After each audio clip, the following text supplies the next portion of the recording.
আমি যে নারীকে ভালোবাসি সে বোধহয় পৃথিবীর সবচেয়ে অদ্ভুত মানুষ। কবিতা বোঝে না, অথচ আমাকে বুঝে যায়। পৃথিবীর যাবতীয় রাজনৈতিক আলাপে সে অনাগ্রহী, অথচ দাবা খেলার মতো কঠিনতম জাল দিয়ে সে আমাকে ভালোবাসে। আমি যে নারীকে ভালোবাসি তার দু চোখে সে আছড়ে পড়ে হ্যালির ধূমকেতু। বোধহয় পৌরাণিক কোনো দেবীর অবতার হয়ে জন্মেছে তার দেহ।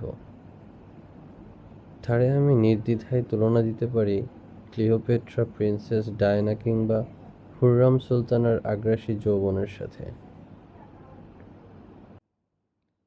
এ নারী আমার প্রেমিকা, অথচ আমার কবিতা তারে মুগ্ধ করে না। তারে মুগ্ধ করে শুধু ফুটপাত থেকে কিনে আনা 2 ডজন সস্তা কাচের চুড়ি।